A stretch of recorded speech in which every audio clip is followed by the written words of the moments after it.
मैं कौशल Srivastava KS maths classes में आपका स्वागत करता हूं।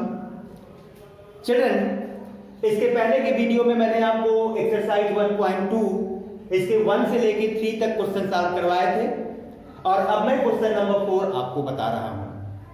क्वेश्चन नंबर 4 में आप देखो, ये HCF of 306 and 657 is equal to 9, ये आपको गिवन है।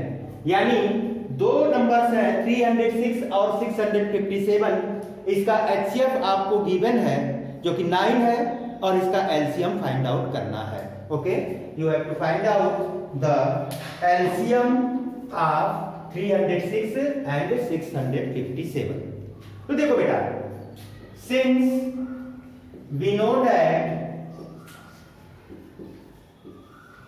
that HCF of 306 657 into LCM of 306 and 657, ये दो नंबर है। दो नंबर कौन कौन से हैं? 306 और 657। इसका HCF इंटू इसका क्या LCM, ये इज इक्वल टू क्या होगा? प्रोडक्ट ऑफ द नंबर्स, और ये इज इक्वल टू क्या होगा? 306 इंटू 657। ठीक है, अब आप देखो, आपको HCF गिवन है। HCF क्या है? 9 है, तो ये क्या हो गया? R 9 इंटू LCM ऑफ 306 657, ये इज इक्वल टू 306 इंटू 657। ठीक है, हेंस LCM, तो ये क्या हो गया? 306 इंटू 657 अपान क्या?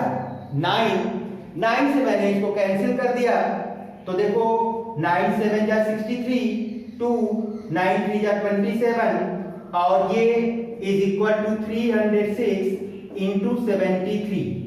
और अब आप जब इसको मल्टीप्लाई करोगे तो आपको क्या मिलेगा? 22 33 8। ओके, यानी 22,338, ये आपका आंसर हो गया। और देखो, ये आपके फार्मूले को वेरीफाई भी कर रहा है। Okay, now question number 5। और क्वेश्चन नंबर 5 ये आपसे कहता है, can 6 to the power n end with digit 0 or not। ठीक है, end with digit 0 or not। तो सबसे पहले तो चिल्ड्रन मैं आपको ये बता दूं कि जैसे अगर किसी नंबर के लास्ट में 0 आता है तो उसका फैक्टर क्या होगा। जैसे देखो, मैंने एक एग्जांपल के लिए आपको क्या लिया, यहां एग्जांपल के लिए मैंने 10 ले लिया। तो देखो, 10 का जब आप फैक्टर करोगे तो 10 का फैक्टर क्या होगा? 2 इंटू 5, ये हो गया। ठीक है, मैं यहां 30 ले लेता हूं, तो 30 is equal to 2 into 3 into 5। ठीक है, मैं यहां 70 ले लेता हूं, तो ये क्या होगा? 7 इंटू 2 इंटू 5। आप और बड़े नंबर को भी ले लो, जैसे मैं 120 ले लेता हूं, तो 120 क्या? 2 इंटू 2 इंटू 3, 2 2 जा 4, 3 जा 12 इंटू 2 इंटू 5। अब आप जरा इन सबको ध्यान से देखिए। पहले एग्जाम्पल मैंने 10 लिया, 10 का फैक्टर 2 इंटू 5। दूसरे में मैंने 30 लिया, इसके भी फैक्टर में आप देख रहे हो 2 और 5 आ रहा है। फिर मैंने 70 लिया, इसके भी फैक्टर में देख रहे हो आप 2 और 5 आ रहा है। फिर मैंने 120 लिया, इसके भी फैक्टर में आप देख रहे हो कि 2 और 5 आ रहा है। इसका मतलब ये हुआ कि अगर किसी कंपोजिट नंबर के प्राइम फैक्टर में 2 और 5 ये दोनों नंबर आ जाते हैं तो वो नंबर क्या होगा? And with the digit 0। और अगर इस दो के 2 और 5 के अलावा कोई और होता है तो वो 0 के साथ इंड नहीं होगा।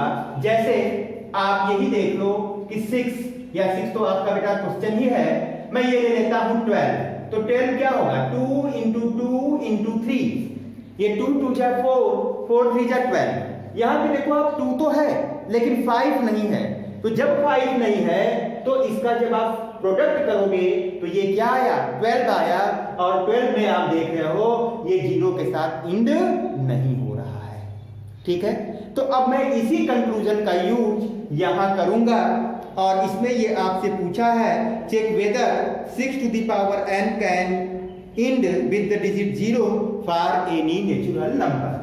तो देखो आप इसका solution 6 to the power n, तो 6 to the power n आप इसको क्या लिख सकते हो 2 into 3 to the power n, और ये हो जाएगा 2 power n into 3 power n।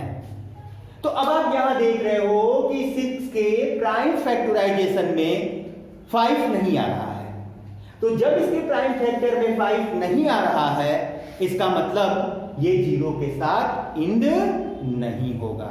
Clear?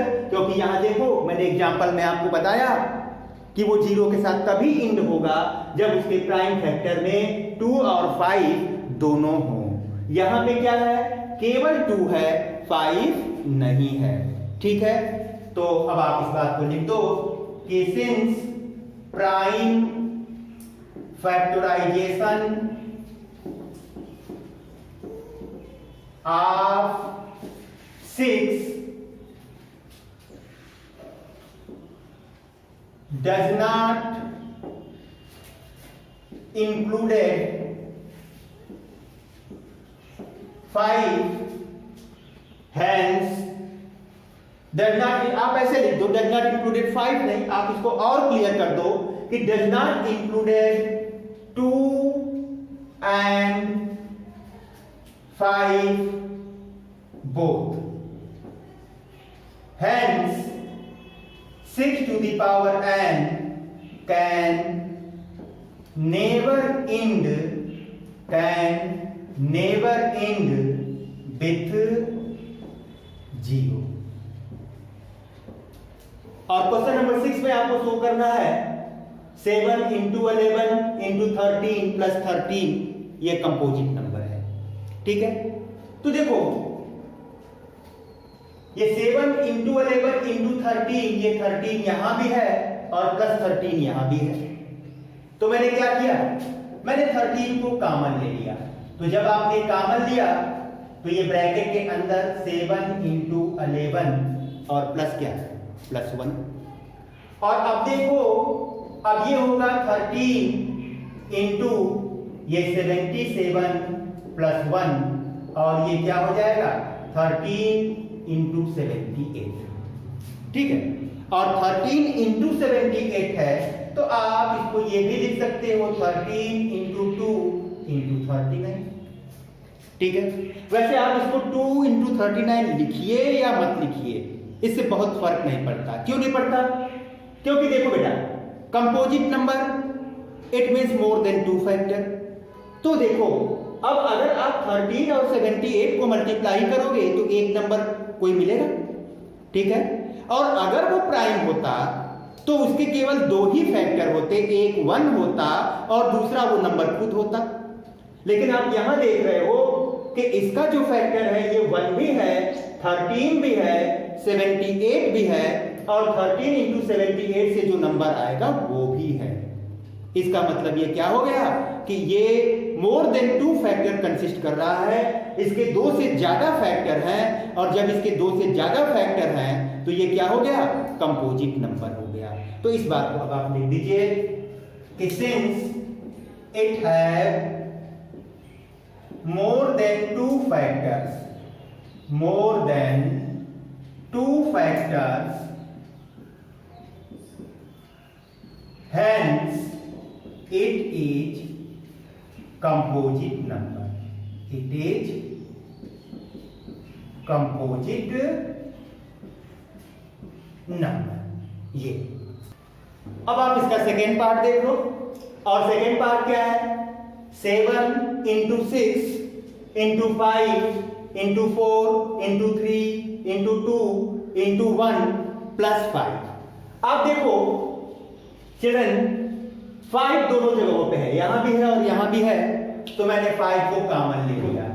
तो 5 इंटू ये bracket 7 into 6 into 4 into 3 into 2 into 2, ये 2 और प्लस क्या, प्लस 1।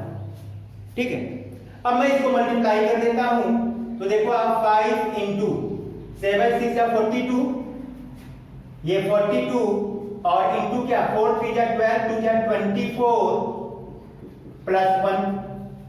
और अब आप जब इसको मल्टीप्लाई करोगे तो ये क्या आया 5 इंटू और ये आ जाएगा आपका 1008 प्लस 1।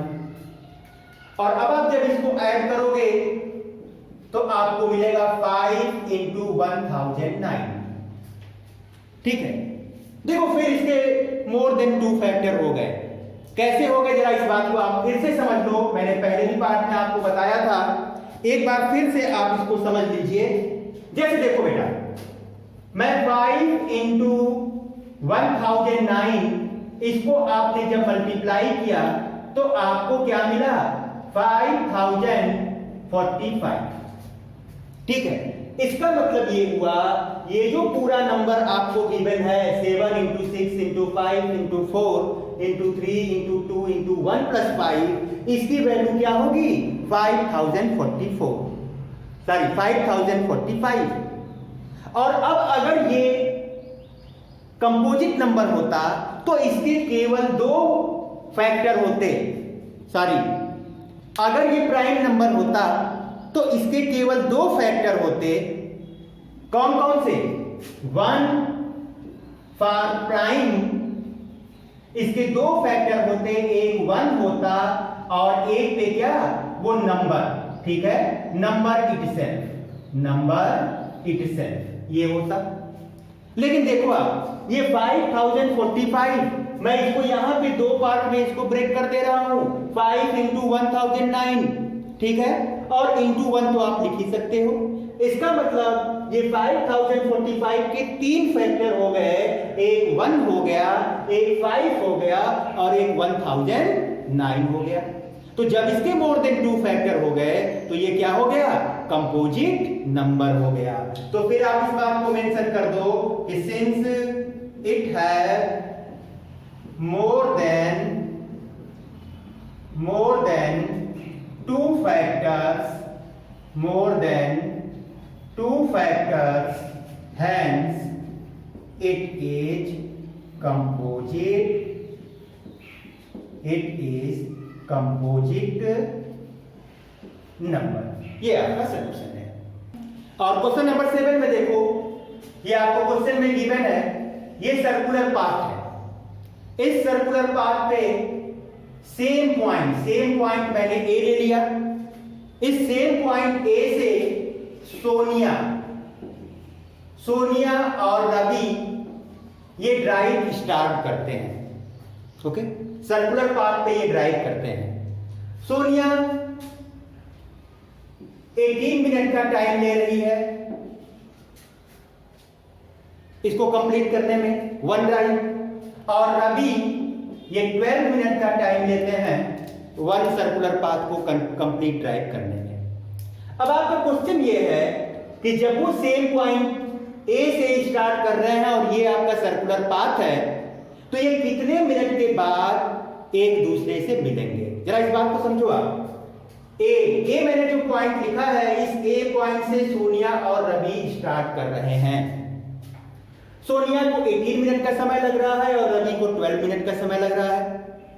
तो जब सोनिया को ज्यादा समय लग रहा है, इसका मतलब क्या हुआ, सोनिया का स्पीड कम होगा। रवि को कम समय लग रहा है, इसका मतलब रवि का स्पीड क्या होगा, ज्यादा होगा। इसका मतलब ये हुआ कि रवि सोनिया से आगे चलेगा। ठीक है, लेकिन देखो बेटा, इनके बीच का जो डिफरेंस है वो 6 मिनट का है। ठीक है ना, तो एक समय ऐसा आएगा, ये 1 चक्कर, 2 चक्कर, 3 चक्कर, अभी ये हम लोग फाइंड आउट करेंगे। तो एक समय ऐसा आएगा कि जब उतना चक्कर चलने के बाद दोनों फिर से एक ही पॉइंट पे मिल जाएंगे। तो मुझे यही फाइंड आउट करना है कि वो कौन सा समय है जिस समय पर ये दोनों फिर से एक दूसरे से मिल जाएंगे एट ए कॉमन पॉइंट पे, जैसे मैंने देखो यहां पे ये मार्क किया है। ठीक है, तो देखो बेटा, जो भी कॉमन समय होगा उसको ये 18 और 12 दोनों ही डिवाइड करेंगे। तो जब 18 और 12 दोनों डिवाइड करेंगे तो इस केस में आप क्या फाइंड आउट करोगे? आप एलसीएम फाइंड आउट करोगे। तो हम इसका एलसीएम फाइंड आउट कर लेते हैं। तो देखो बच्चों, 12 is equal to 2 into 2 into 3, ये क्या हो गया? ये 2 पावर 2 इंटू 3 पावर 1, और 18 ये क्या होगा? 2 इंटू 3 इंटू 3, ये क्या? 2 पावर 1 इंटू 3 पावर 2। ठीक है, और अब आप देखो कि हैंस एलसीएम ऑफ 12 एंड 18, तो फिर वही आप एलसीएम में क्या करते हैं? मैक्स पावर लेते हो। यहां देखो 2 पावर 2 और 2 पावर 1, तो मैक्स पावर क्या है? 2 पावर 2 इंटू 3 का मैक्स पावर क्या है? 3 पावर 2, तो ये 3 पावर 2 ये इज इक्वल टू 4 इंटू 9, और ये इज इक्वल टू क्या आ गया?